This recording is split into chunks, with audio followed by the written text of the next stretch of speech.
سلام دوستان، خیلی خوش اومدید به اولین ویدیوی من. اسم من امینه، اسم مستعار تکماشیدو و قراره یه ویدیوی آموزشی به عنوان اولین ویدیوی کانال یوتیوب خودم آپلود کنم و برخلاف تمام آموزشایی که دیگه شما توی این استا یا جای دیگه میبینید، خیلی ها از اکثر جای عجیب غریب جای زیادی اسموکای زیادی میدن، فلش های زیادی میدن یا مولوتوف که خیلی کم ولی بازم میدن. خب یکی از مشکلات اینه که شما مدام باید جاتون رو عوض کنید و به انواع اقسام نقاطا برید تا اسموکایی که جایی که میخواید برید. مثلا یه دونه کانکتور از اینجا میدن یا یه کانکتور از اینجا میدن، ویندو رو از اینجا میدن میرن از اونجا کانکتور میدن یا از اینجا اسموک شورت رو میدن. خب این برای جای زمانی که شما بخواید خیلی یه جایی رو سریع پوش بدین کارتون رو سخت میکنه به عنوان کسی که بخواید یه نفر باشه برای اسم دادن. ولی من یه دونه اثبات های خوب بهتون یاد میدم که بتونید از یه اثبات از این قسمت شما میتونید کل اسموک های میدل رو بدین. به چه صورت؟ اول اینکه شما میایید این حالت رو میگیرید و محور ایکس و ایگرگتون رو روی لبه فرش تنظیم میکنید و محور ایگرگتون هم از این خطی که روی در وسط هستش یک مقداری به سمت چپ تنظیم میکنید و این خطا یه جا همدیگه رو قطع میکنن و اونم تقریبا اینجا میشه. و شما وقتی یه جامپ رو بزنید این اسموکتون داخل کانکتور میره بدون گپ. و برای ویندو هم بعضی از این ناحیه استفاده میکنن. این ناحیه بگیر نگیر داره ولی این ناحیه خیلی عالیه، همتراز با خط این سقف میگیرید و دیو نگر میدارید و یه دونه جامپ رو میزنید. این هم برای اسموک ویندو هستش. وقتی که شما میخواید شورت رو اسموک کنید شما کافی فقط این سیاهی ما بین دوتا آجر رو بگیرید و یه دونه جامپ رو بزنید. این میشه برای اسموک های شورت. پس این برای کل قسمت میدل از یه نقطه. برای ایساید از یه نقطه یه مقداری سخته چون سیتیش خیلی جالب در نمیاد، ولی خب من سیتی رو سواکار و از جانگل استرز رو از یه نقطه ببینم که حتی الامکان خیلی جابجا نشید. شما برای که سیتی رو بدید کافیه برید این نقطه و این نقطه دیوار رو لاین اپ کنید و برید بچسبید به دیوار. برای چی این نقطه رو لاین اپ کنید؟ شما میتونید از کل هم تو رندوم بیاد اینجا و یه اسموک رو تو اینجا تنظیم کنید و بندازید. خب این یه اسموک برای سیتی میره ولی مثلا نگاه کنید، یعنی مثلا این رفت روی باکس نشست. خب ولی بعضی اوقات شما اسموک رو میندازید با لبه این پله برخورد میکنه یا این پله و اسموکتون اینجا لند میکنه. اگه شما دقت نکرده باشید توی اسموک انداختنتون سیتی میاد این بالا وای میسته یا کسایی که تو استر رو میزنه یا پالاسو رو اذیت میکنه یا میره بالا خودتون رو میزنه. پس این اسموکش خیلی جالب نمیشه. پس بهتره یکم سیتی رو حداقل با دقت بدین. چرا؟ چون ایساید رو شما نیازی نیست خیلی درجا پوشش بدین. معمولا ایساید رو همزمان تمام نقاط رو اسموک میکنن و میرن. پس بهتره شما یه لاین اپ اینجا داشته باشین و بدون اسموک این گوشه رو بدید که مطمئن باشید روی باکس لند میکنه و یه اسموک خوبی رو داشته باشید. برای اسموک استیج و جانگل هم شما میاد تقریبا خط وسطش رو میگیرید، همین وسط باشه کافیه. یه دونه برای تنظیم کردن استیج هست که تو این سر این بردگی هستش، نیازی به اسکوپ نداره، میگیرید و یه دونه جامپ رو میزنید. یه دونه دیگه هم این وسط این سیما هستش و اینا میگیرید یه دونه جامپ رو میزنید. اولی که رفت برای استیج و دومی هم برای جانگل.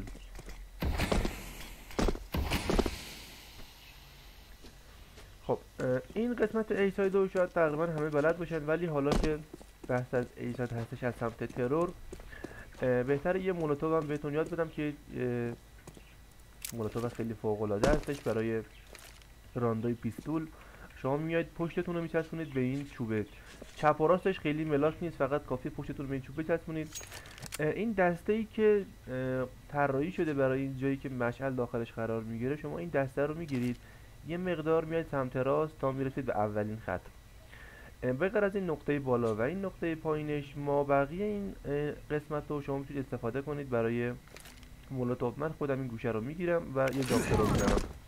یه مولوتوف خیلی فوق العاده است به خاطر که یه جای خیلی جالبی میفته و چون مولوتوف ترور فضایی که پوشش میده خیلی زیاد هسته، شما میتونید خیلی راحت اینجا بمب پلن کنید و سیتی مانع میشه که بخواد دیفیوز کنه. و معمولا چرا گفتم رانده یک خیلی عالیه؟ چون معمولا راننده یک اسموک میگیرن برای ایرمپ، یه سری هم میگیرن برای ابس جلوگیری از پوش. ولی شما وقتی که بمب کاشته باشین و یه نفر اون بالا وایسیده باشه با دو تا مولوتوف، میتونه خیلی راحت سیتی رو کانترش کنه و بتونید یه راند ایزی رو داشته باشین.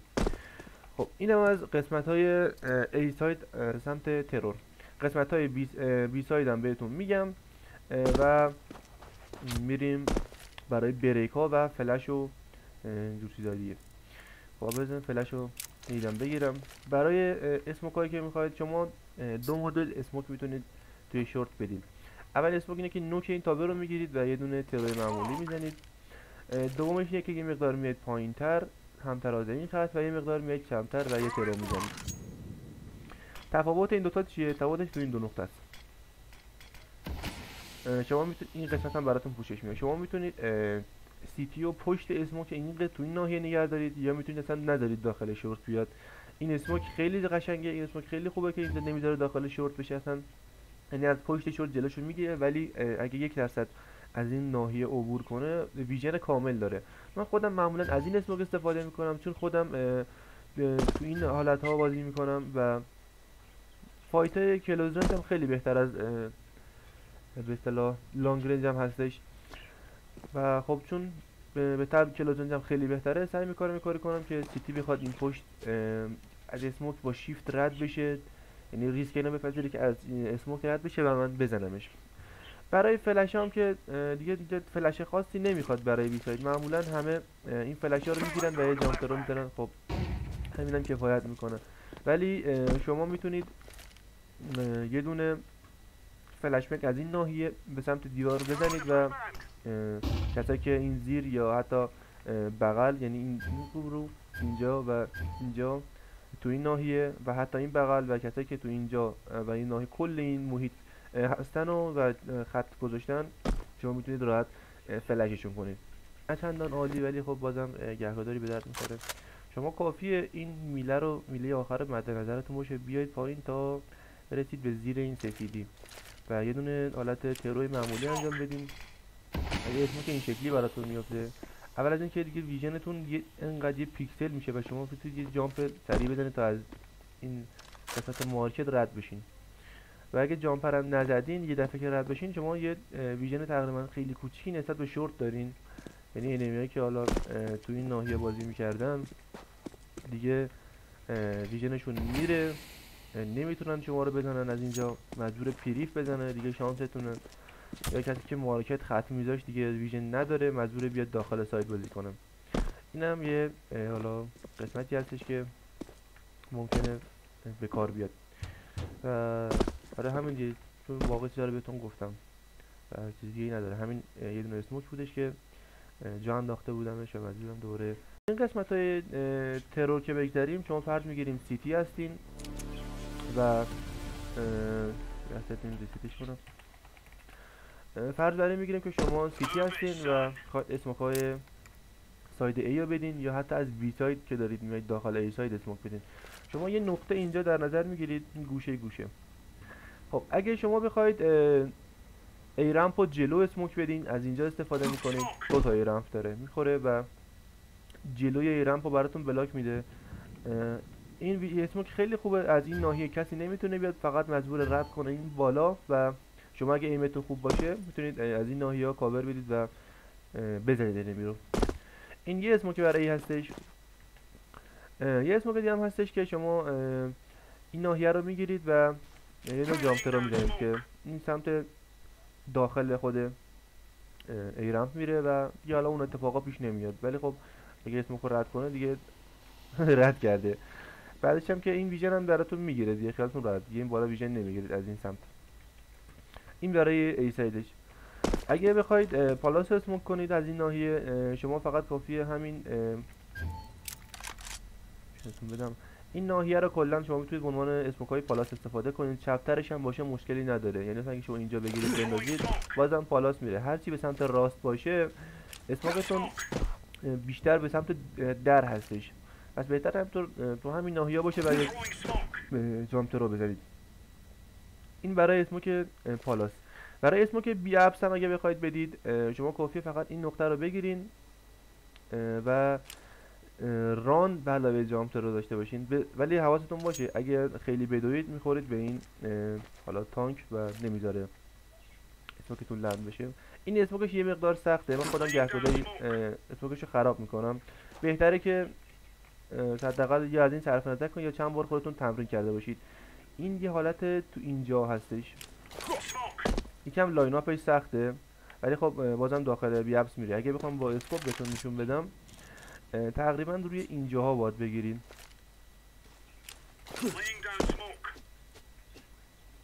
بله خب اینم از اسموک بیابسش. حالا فرض بر این میگیریم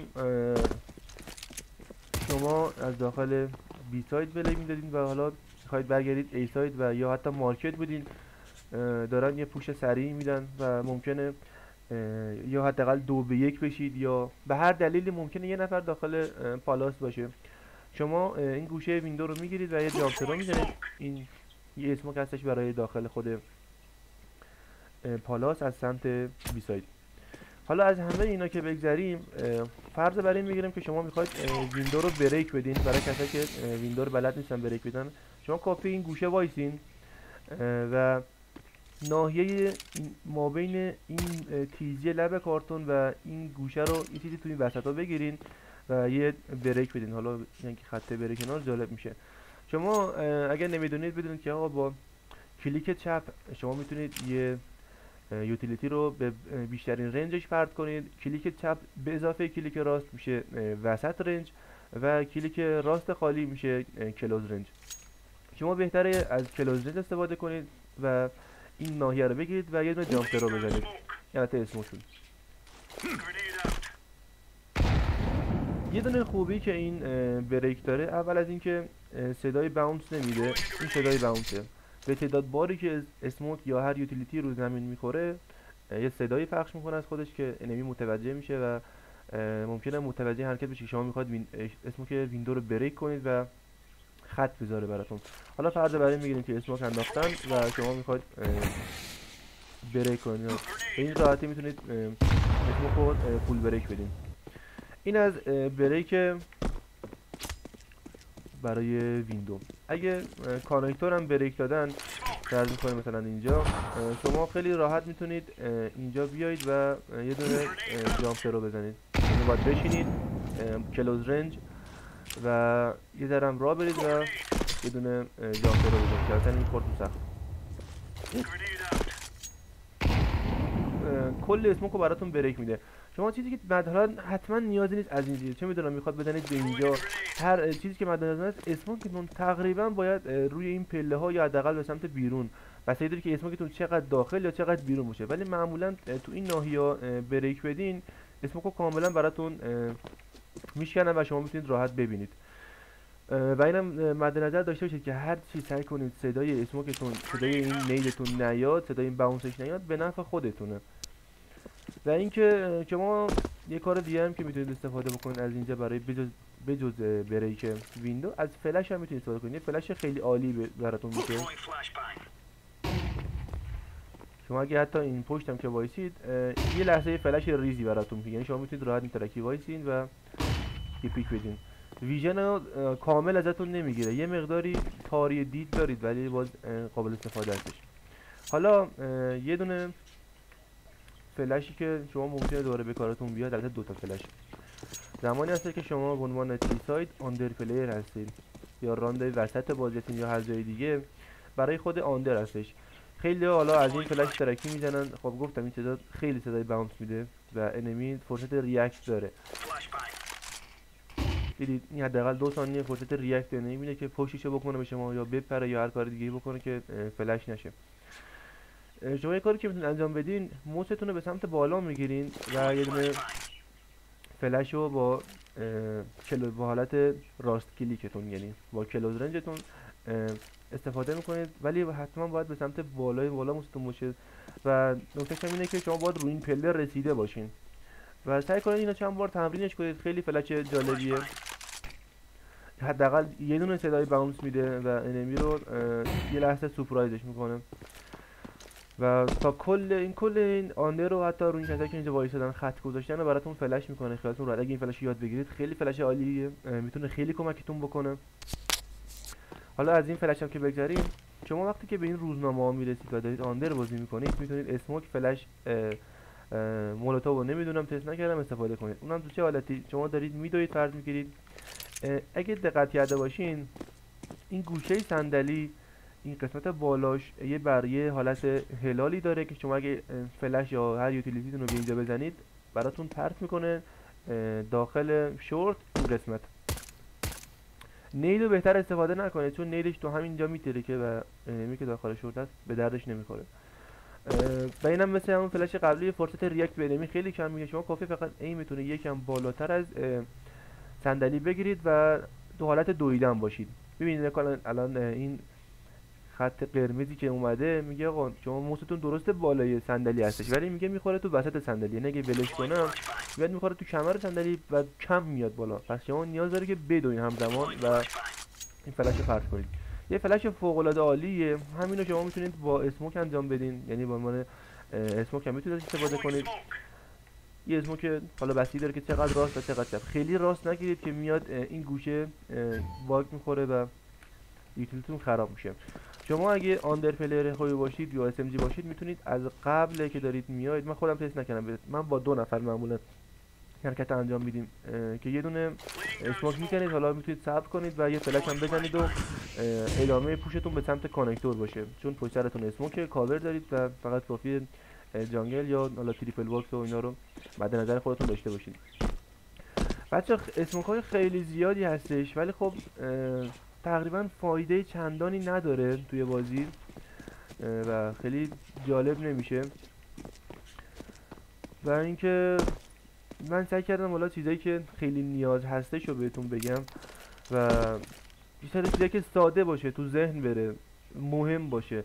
مثلا یه تونه از فایرهای تو ای سایت هستش، خب ولی این فایر ریسکیه. ببینید شما باید این ناحیه رو یه جوری تنظیم کنید تقریبا بالای خط این باشه و این وسط چیزی توی مایه باشه که شما وقتی فایرتون رو میگیرید بتونید آندر رو فایرش کنید. حالا فرق نمیکنه مولوتوف باشه یا اینسندری باشه. ولی خب این هم حالا هست که بالاخره خودتون چند بار تمرین کنید میتونید خیلی راحت از این فایر استفاده خیلی خوبی ببرید. که به خاطر اینکه سی تی معمولا زیاد میاد این زیر وای میسته. یه دونه از فلش هایی که برای همین آندر حالا به سمت سی تی هست شما میتونید استفاده بکنید، این گوشه هستش. شما حالا اگه آندر پلیر باشید و فرض بر این میگم که کسی مولی نمیده یا حداقل راند 1 یا راند 2 هستش، شما میخواید از اینجا استفاده کنید، اگه صدای 2 نفر 3 نفره نمیشینید خب بالاخره شما هر چقدر ایمت خوب باشه پیستول دستته دیگه، میایید یکی رو میزنید 2 تا رو میزنید بالاخره نفر سوم میزنتت. ولی اگه شما ایمتون خیلی خوبه که مثلا میتونید 2 تا رو همزمان بزنید، شما این خط حالا این نصف بلوکی که با این آجر ساختن رو در نظر داشته باشید، یه مقدار بالاترش رو میگیرید و یه دونه جامپ رو میزنید. حالا همین اگه چه میدونم مثلا با ران بزنید، یکم بالاتر باید بگیرید، با ران بزنید یا هر چی حرکتای عجیب‌تر که قدرتش بیشتر شه به سمت فلش به سمت بیرون میاد و کل کسایی که دارن ایران پوش میدن و شما میتونید با این حرکت فلش کنید. و این الان وقتیه که شما با اس ام جی، رایفل، چه میدونم با شاتگان هر چیزی دارید، الان وقتشه که واقعا 2 تا 3 تا اینمی رو بندازید. دیگه اگه نزدید، بیشتر از 2 نفر نزدید، دیگه واقعا تقصیر خودتونه، یعنی این اشتباهی که حالا خودتون کردین و دیگه حالا چیز خاصی نداره این مپ که بخوام بهتون آموزش بدم. یا مثلا چه میدونم فایرای این بالا هستش که میکوبن، حالا معمولا از همین گوشه استفاده میکنن، همینم کفایت میکنه، یا حتی از تی اسمان فلشایی که حالا پایینت هست میزنن برای که فلششون پرت بشه بیرون، همینا کفایت میکنه. یعنی حرکت عجیب غریبی نیازی نیست تو بازی بزنید. بریک کانکتور رو بهتون گفتم، بریک ویندو رو بهتون گفتم دیگه. یه دونه از بریک های خیلی جالبه که از ویندو حالا میشه استفاده کرد، بریک در اصل نیست این مدل و حتما اول اینکه حتما باید انفورس شما داشته باشید که بخواید از این حرکت استفاده کنید. چرا انفورس؟ چون انفور یه دونه سوپرشور داره و انمی متوجه این تیر نمیشه. من بعد گرفتم اسمشمو و اونم چه شکلی هستش. شما وقتی که انمی داره اسموک میندازه، شما میاد این گوشه قسمت جلوی چوبش وای میست و همزمانی که منتظر اسموک هستین، اسموک بذار بیاد. اسموک وقتی که نشست شما شروع میکنید ترکی پریف زدن به سمت مثل اول ویدیو به این سمت نمیزنید که انمی متوجه بشه که آقا شما دارید همینطور پریف میکنه، چون تو این حالت انمی هم میاد حالا با آپش یا با یکش یه چیزی پریف میزنه. شما این سمت چپش رو میزنید.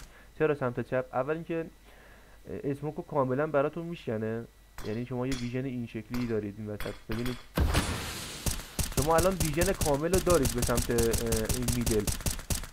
حالا وقتی که شما یعنی 2 تا 4 تا 5 تا میزنید که وقتی این انمی اومد حالا ایمتو میگیرید اینجا بعد به صورت پریف میزنید. بهتره هم که بشینید که اگه این موقع به عنوان پریف اومد زد حداقل هدت نره، سعی کنه تو شکم و اینا بزنه.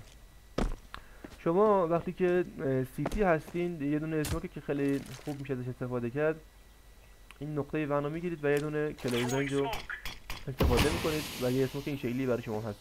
شما از این میاد روی این برل وای میسی، سرت اول میگیری پایین، صدای انمی که شنیدی بلند میشی و سرپا تیر میزنی. یا اگه نخواستی حرکت انجام بدی، برای چی میگم سرتو میگیری پایین؟ حداقل یا به این حالت باشی که اگه انمی پریف زد هدت نخوره با اولین لحظه.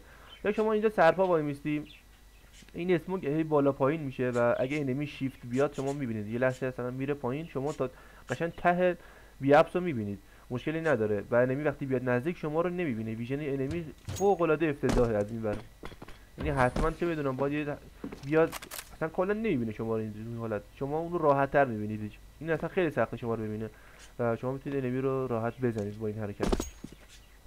میگم بچا چیزای خاصی نداره این چیزایی که الان دارم میگم، به جز 4 5 تاش معمولا حالا به قدری که من گفتم تک اسپات هستش، من سعی کردم از یه نقطه براتون اسموک بدم.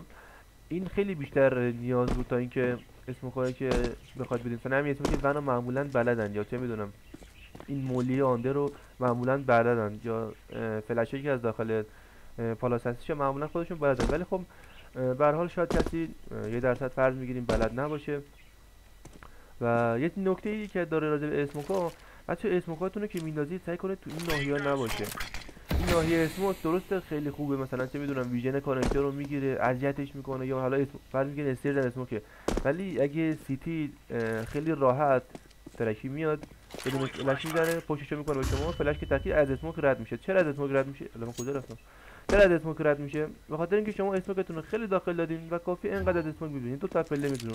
اولین خوب پوان مثبتش اینه که اینور کاور داره نسبت به ایرمپ، یعنی که این بالا وایسادن کاور داره کامل، پالاسو میزنه اینور اونور، یعنی یه محوطه بازی هستش جلوش و از اسموک هم رد میشه. هرچی اسموکتون جلوتر باشه، نه خیلی مثلا تقریبا تا همین حالت دیگه، این سیتی الان مجبوره تا اینجا بیاد. خب الان بیاد شما کسی که 100 هستش، این بالا هستش، نمیدونم ایران هستش، پالاس هستش، از این ور پشت سیتی هستش، یعنی ویژن خیلی از نقطه خیلی زیادی میتونه به اصطلاح این کاراکتر گنگ بشه. پس بهتر اسموکتون رو یه مقدار به سمت بیرون بندازیدش که بهترین حالت استفاده رو ازش داشته باشید. و همین دیگه، چیز دیگه ای نمیمونه و امیدوارم که خیلی خوشتون اومده باشه از این ویدیو و حداقل به چند نفر کمک کرده باشیم راجع به استفاده از یوتیلیتی های مختلف. و تا ویدیوی بعدی، پیس اوت.